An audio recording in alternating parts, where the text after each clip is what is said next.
नमस्कार साथियों, इस वीडियो में हम बात करेंगे छत्तीसगढ़ फायर डिपार्टमेंट की जो भर्ती आई उसके डिटेल्ड सिलेबस के बारे में। जो डिपार्टमेंट के द्वारा रिटन एग्जाम लिखित परीक्षा कराई जाएगी तो उसका शॉर्ट सिलेबस, बहुत ही संक्षेप में सिलेबस दिया हुआ है। तो इसी में हम इस सिलेबस को डिटेल में समझेंगे कि क्या क्या संभावना हो सकती है, क्या क्या इसमें हमें तैयारी लिए ध्यान रखना चाहिए, और उनको हम अच्छे से समझेंगे और ताकि हम इसकी तैयारी सही तरीके से कर पाएँ। तो साथियों, ये जो लिखित परीक्षा है 2 घंटे की है और जिसमें 100 नंबर का पेपर होगा, और इसका जो सिलेबस इन्होंने डिज़ाइन किया है तो जो सबसे जो मेजर पार्ट है वो है विषय विशिष्ट। मतलब जिस पद के लिए आपने आवेदन किया है उस पद से रिलेटेड जो सिलेबस है पढ़ाई लिखाई का, उसके बारे में आपसे क्वेश्चन पूछे जाएंगे। दूसरा है इसमें सामान्य ज्ञान, जनरल नॉलेज। तीसरा है तार्किक, जिसको बोल रहे हैं लॉजिकल रीजनिंग।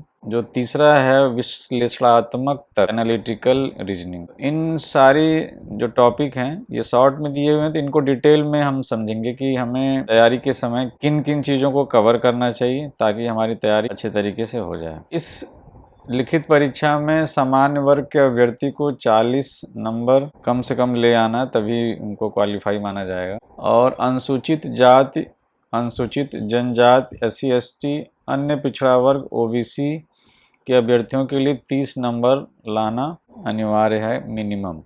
तो इसमें अगर हम इसको ध्यान से देखें तो विषय विशिष्ट, सब्जेक्ट स्पेसिफिक कुछ क्वेश्चन आएंगे। जैसे फायरमैन है तो उनकी पोस्ट के अकॉर्डिंग आएगा, स्टेशन ऑफिसर हैं तो उनकी पोस्ट के अकॉर्डिंग आएगा, मैकेनिक हैं तो मैकेनिक का की जो उन्होंने पढ़ाई कर रखी है तो उसका जो सिलेबस होता है उसके हिसाब से क्वेश्चन पूछे जाएंगे। तो इसमें जो रेशियो क्या हो सकता है, तो जो बाकी जो दूसरे राज्य हैं उनमें जो पैटर्न है उनमें जो क्वेश्चन पेपर का जो डिस्ट्रीब्यूशन है वो 70-30 का है। 70% विषय विशिष्ट में सब्जेक्ट से पूछा जाएगा और 30% का जो वेटेज है बाकी सारी चीज़ों का रहेगा, जिसमें general knowledge, reasoning, logical reasoning, analytical reasoning. कहीं कहीं ये जो रेशियो है 80-20 का भी मिलता है और कुछ राज्यों में रेशियो 60-40 का भी है। अब यहाँ से समझ सकते हैं कि जो मेजर पार्ट है वो है विषय विशिष्ट, मतलब अपने विषय की जो तैयारी है वो आपको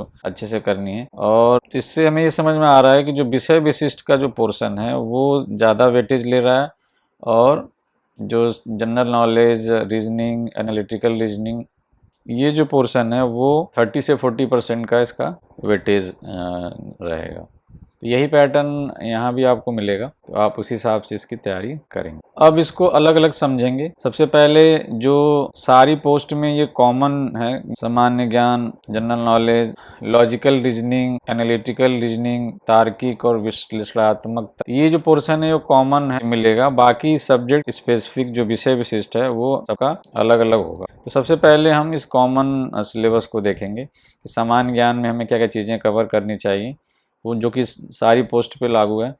और लॉजिकल रीजनिंग में क्या चीज़ें हमें कवर करनी चाहिए तार्किक पोर्शन में, और विश्लेषणात्मक तर्क में हमें क्या पढ़ना चाहिए, जो कि सारी पोस्ट के लिए कॉमन है, कॉमन सिलेबस है। इसमें जो सबसे पहला जो कॉमन पोर्शन है वो है सामान्य ज्ञान, जनरल नॉलेज। तो जनरल नॉलेज में सबसे पहले जो आपको टॉपिक कवर करने हैं इसमें वो है छत्तीसगढ़ की हिस्ट्री के बारे में, कला, संस्कृति, साहित्य, परंपराएं, विरासत, छत्तीसगढ़ के इतिहास के प्रमुख प्रमुख स्रोत, छत्तीसगढ़ के प्रमुख राजवंश, उनकी उपलब्धियां, कृषक एवं जनजाति आंदोलन। ज्योग्राफी में आप छत्तीसगढ़ की ज्योग्राफी कवर करेंगे, इसमें यहाँ की मिट्टी, मृदा, जलवायु, खनिज संपदाएं, वन्य जीव, ये टॉपिक होंगे। उसके बाद अर्थव्यवस्था से रिलेटेड क्वेश्चन हो सकते हैं, इकोनॉमी से। इसके अलावा कल्चरल टॉपिक कवर होगा, त्यौहार, लोक संगीत, लोक नृत्य, वाद्य यंत्र, आभूषण, छत्तीसगढ़ के धार्मिक आंदोलन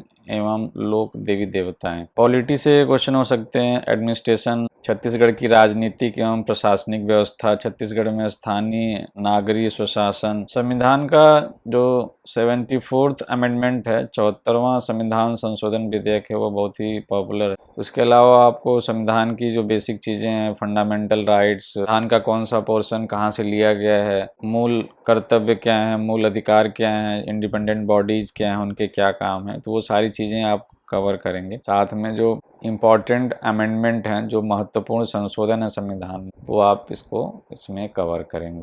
लोकायुक्त, राज्य मानवाधिकार आयोग, इस तरह के टॉपिक इसमें मिल सकते हैं। उसके अलावा छत्तीसगढ़ गवर्नमेंट की स्कीम्स कौन कौन सी चल रही हैं उनको आपको कवर करना है, और साथ ही में करंट अफेयर्स, पिछले 6 महीने 1 साल का करंट अफेयर्स आपको लेके चलना है, वो भी आपको मिल सकते हैं इसमें। बस उसके अलावा बेसिक साइंस से भी क्वेश्चन बनते हैं, जिसमें फिजिक्स का टॉपिक होगा भौतिक एवं रासायनिक परिवर्तन, ऑक्सीडेशन एंड रिडक्शन रिएक्शन, ऑक्सीकरण एवं अपचयन अभिक्रियाएं, उत्प्रेरक, कार्बन तथा कार्बन के महत्वपूर्ण यौगिक, हाइड्रोकार्बन, कार्बन के अपर रूप, क्लोरोफ्लोरोकार्बन या फियान, सीएनजी, बहुलक, साबुन एवं अपमार्जक। स्पेस और आईटी से रिलेटेड भी क्वेश्चन आपको मिल सकते हैं।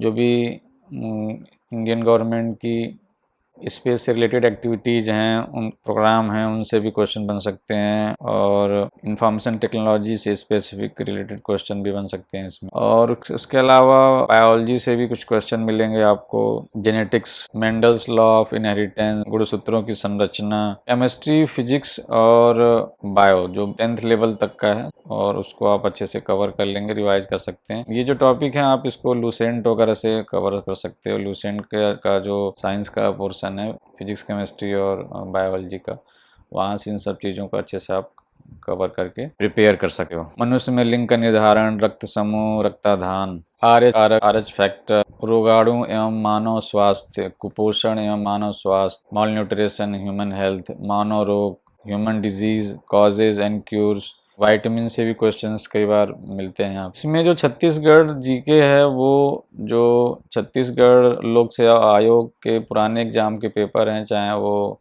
सिविल सर्विस के हों या पीसीएस वगैरह के हों या लोअर पीसीएस वगैरह के जो पेपर हैं, जिनमें छत्तीसगढ़ से रिलेटेड स्पेसिफिक क्वेश्चंस आते हैं, तो वहाँ से आप उसकी पुराने पेपर से को सॉल्व करके छत्तीसगढ़ स्पेसिफिक तैयारी कर सकते हो। वहाँ से क्वेश्चन आपको मिल सकते हैं, जो छत्तीसगढ़ से related history, geography, cultural, economy, government scheme, ये सारी चीज़ें आप वहाँ कवर कर सकते हैं। इसके अलावा साथियों, बेसिक कंप्यूटर स्किल के क्वेश्चन कई बार वो बाय डिफ़ॉल्ट आजकल हर गवर्नमेंट एग्जाम में पूछे जा रहे हैं। बेसिक कंप्यूटर एक आजकल जनरल नॉलेज का एक पार्ट बन गया है। तो इनपुट आउटपुट डिवाइसेस, कौन सी इनपुट हैं, कौन सी इनपुट आउटपुट हैं, इस तरह के क्वेश्चन आ गए। रैम रोम के बारे में क्वेश्चन पूछ लिया, कौन सी परमानेंट है, टेम्परेरी कौन सी है, वोलाटाइल कौन सा है, कौन सा नॉन वोलाटाइल है। कोई सेकेंडरी स्टोरेज है, hard disk, pen drive, CD, DVD, उसके बारे में फुल फॉर्म या उससे रिलेटेड मेमोरी साइज वगैरह के बारे में पूछ लिया, टेम्परेरी, परमानेंट के बारे में। ऑपरेटिंग सिस्टम, जो सॉफ्टवेयर हमारा लैपटॉप या डेस्कटॉप में यूज होता है, उसके बारे में थोड़ी सी जानकारी।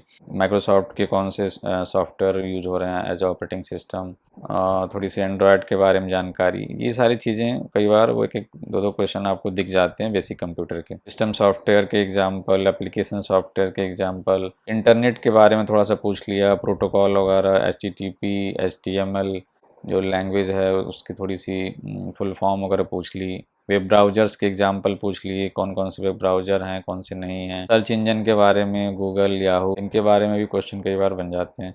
और बाकी MS ऑफिस के बारे में जो शॉर्टकट वगैरह कई बार पूछ लेते हैं, कॉपी करने का, पेस्ट करने का, अंडू करने का, रीडू करने का, या जो वर्ड एक्सेल में जो कमांड वगैरह यूज की जाती है डायरेक्ट, तो कई बार उससे भी एक आध क्वेश्चन बन जाते हैं। तो इसको भी आपको रेडी रखना है।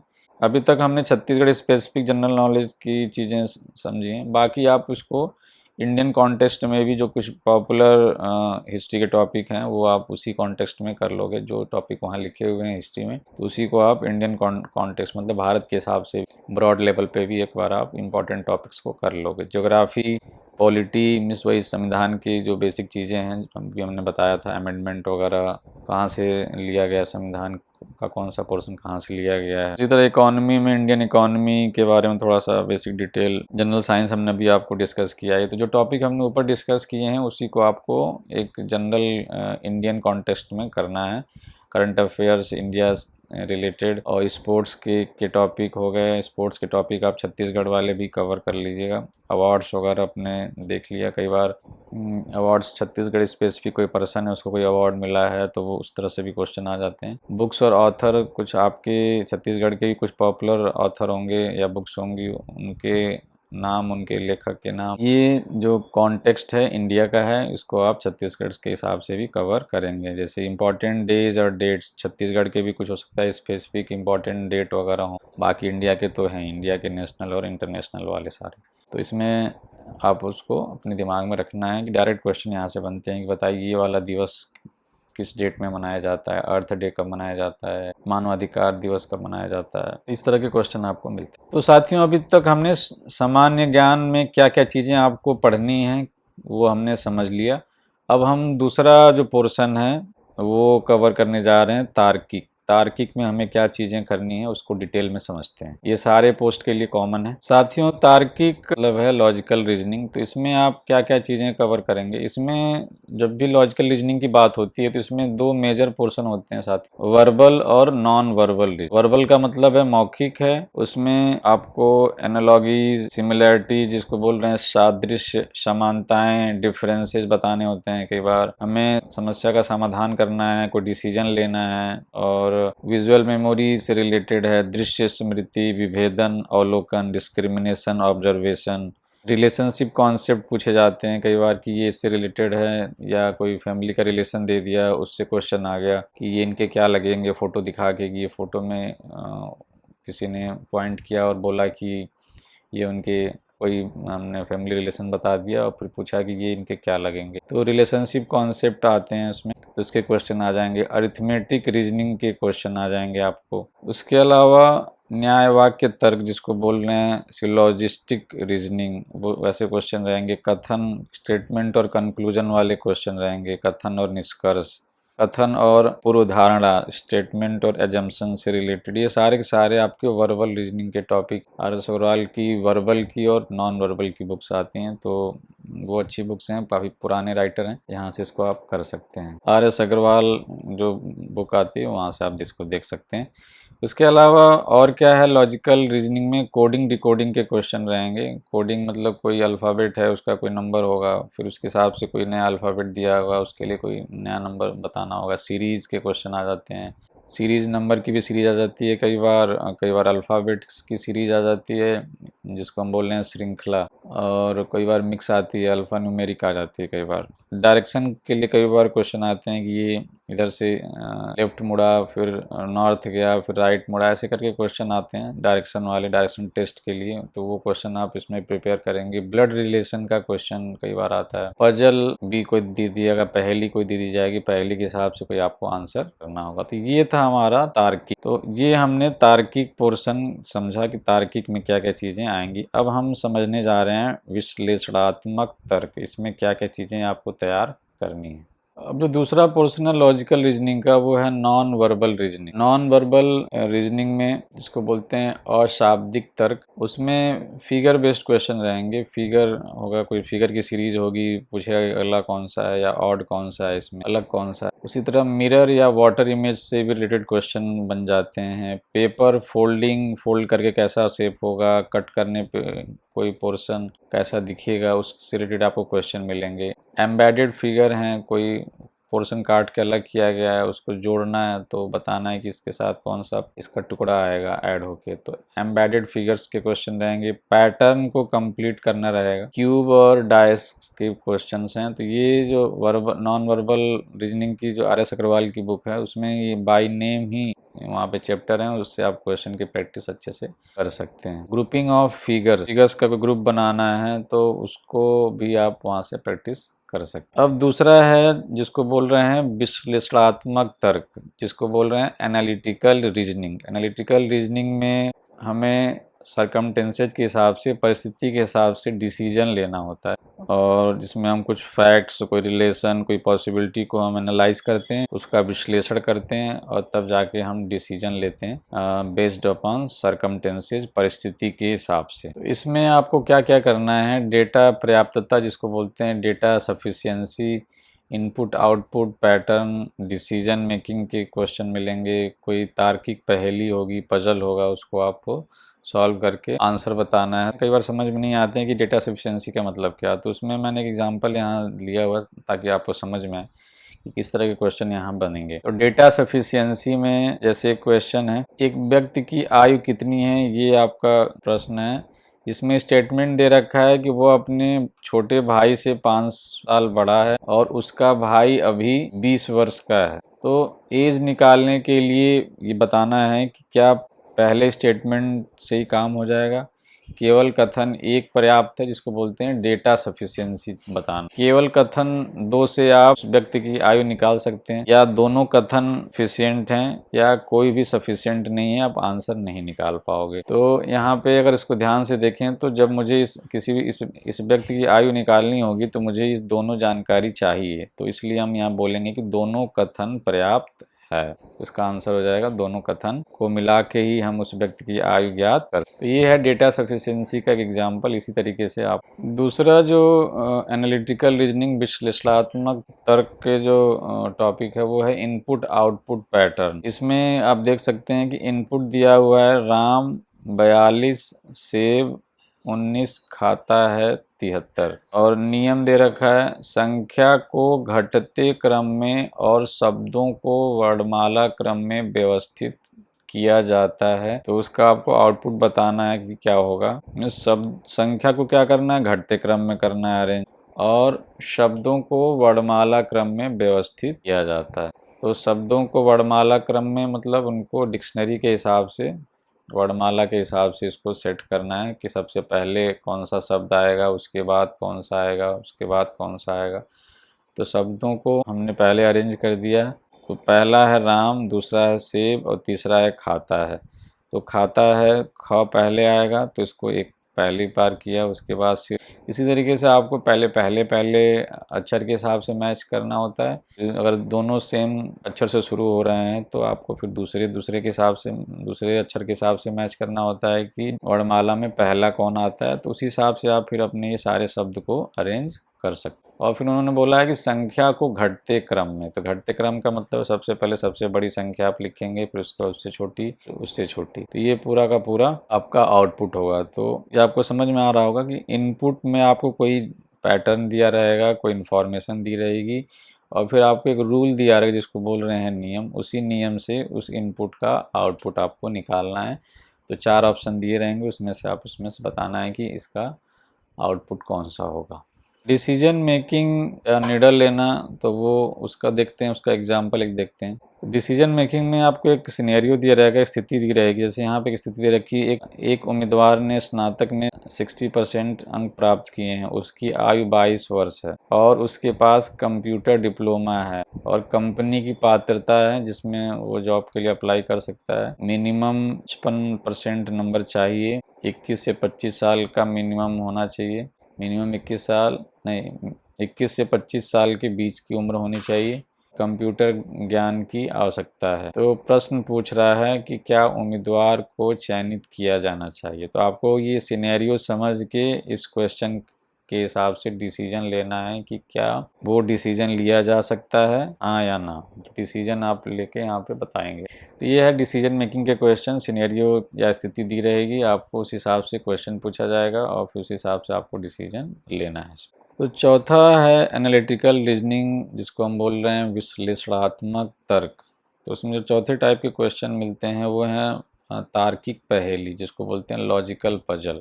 इसमें ये वर्बल रीजनिंग जैसा ही होता है, उसका थोड़ा सा एक मॉडिफाइड वर्जन है। इसमें ये सिनेरियो दे रखा है ABCD और E 5 दोस्त हैं। ABC बड़ा है लेकिन C से छोटा है, D सबसे छोटा है, E B से बड़ा है लेकिन A से छोटा है। तो फिर बताना है सबसे बड़ा कौन है। हो सकता है कि अरेंज करके पूछ ले, या हो सकता है सबसे छोटा कौन है।